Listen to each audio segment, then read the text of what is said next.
I could not believe my eyes. Parler was trending with hundreds of thousands of tweets on Twitter. Welcome to How to Build a Tent, the podcast on how to make you successful. My name is Matt Williams. Thank you for listening to the show. We're part of the Fight Laugh Feast Network. Over to flfnetwork.com. Become a member. Go and buy tickets, airplane tickets, Airbnb tickets, and tickets to our conference October 1st through the 3rd. I hope I can see you there. I know a lot of you have already signed up, and I can't wait to meet you guys and to see you guys again. I met a lot of you guys at G3, and that was just a real big blessing. Conferences, Christian conferences specifically, I don't know about business conferences, but Christian conferences are really great because you get to meet brothers and sisters. You get to meet family. It's like a family reunion in a lot of respects. And that was really great. Even the ones that you fight with on Twitter, you get to see them.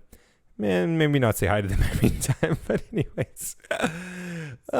So Parler, Parler, the social media site that I've been on for a couple weeks now, totally impressed with. It's amazing. The reach that I have on Parler, even though my followers are still a fraction of what is on Facebook, on Twitter, and on Instagram, I by far get more reach.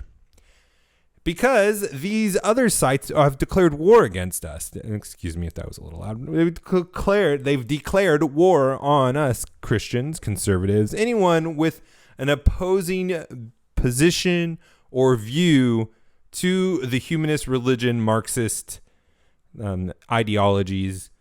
Anyone who opposes that, they have been censored, including the President of the United States. The President of the United States, Donald Trump, said there will never be an autonomous zone in Washington, D.C. as long as I'm your president. If they try, they will be met with serious force! !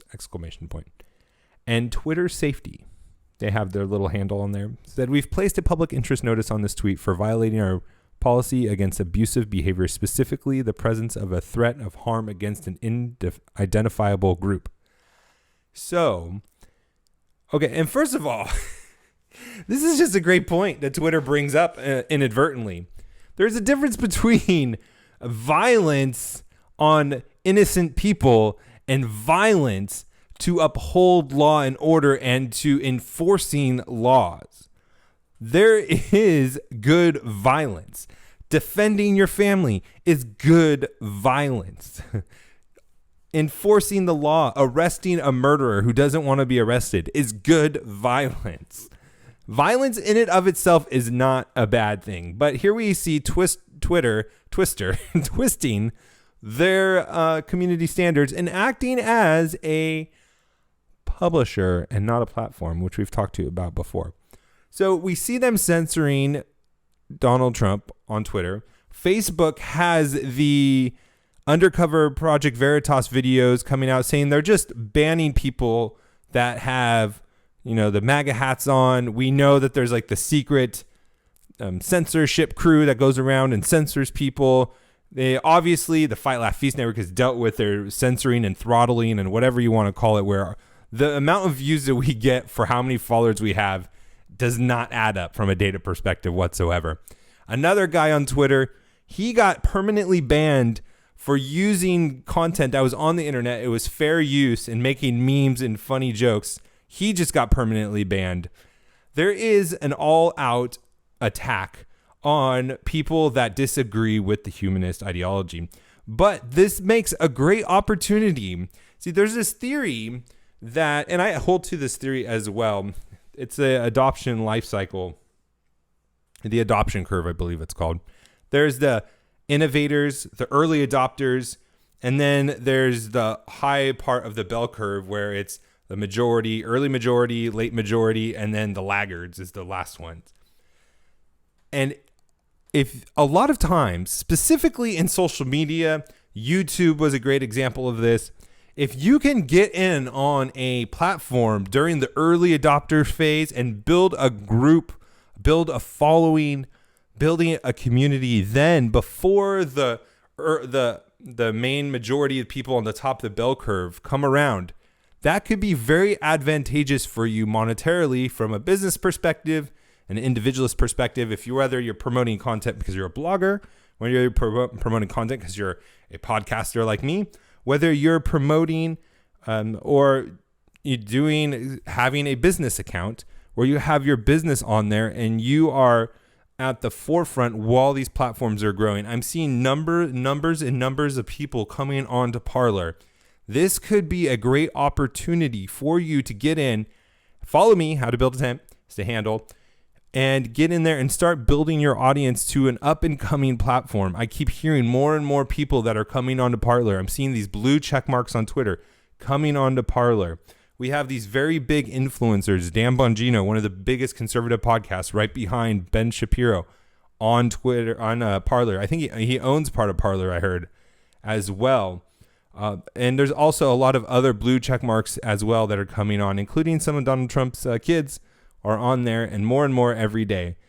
So I say that to say this, is there's momentum for this app. I have no stake in it. I'm not an advertiser for it. I'm just giving you an opportunity to let you know that this site is picking up steam and momentum far more than any of the other sites I've ever seen. I've tried some before. I've let you know. I think Minds we tried before. The momentum was never there like it is for Parler. And because their marketing and their strategy has been pretty good, they've been paying and promoting social influencers to get people to come on. And it can be very advantageous for you to get on now instead of wait until later. And you need to think about it is, what is it going to cost you to get on there? It takes time to set up a profile, to learn how the system works. It's honestly not that hard. A lot of social media sites all pretty much work the same way. And it just takes time every day instead of just posting on where you post, maybe you post on Facebook and Twitter like I do, it's post on Parler, Facebook and Twitter. And then while the Twitters and dies off, you're going to start to notice that you're going to get more engagement from Parler. And so it might still be good to do those sites because, I've built up a following on Twitter. I built up a following on Facebook. So I'm still posting there, but I'm also posting in Parler. And that way you're hedging your bets. Maybe Parler doesn't take off. And what does that cost you? Maybe a couple hours and learning the system, setting up your profile, and then just a couple 30 seconds every day of copy and pasting your post over to Parler. Just give it a try. See if you can build up a following and see if the unrestrictedness of Parler pays off even if you don't have that many followers. It's really interesting. I seriously get more engagement with a tenth of the following I have on Parler than I do on Twitter. So what does it matter how big my following is on Twitter if no one sees it? But when I go on Parler and I have a fraction and more people see it, and I get new followers and subscribers every day. I never did that on Twitter. Twitter, it seems like it came in batches. It would take like a huge blow up where I had to, tweet a John MacArthur clip or something. So it's like, why fight against the current when you can go and be part and flow with the current and get some momentum that way? So I would highly recommend go over there, follow me, give me some love, How to Build a Tent, and check it out, build up a following, learn the system, and not see if it's advantageous for you and for your business, for your podcast, for your blog, whatever it is.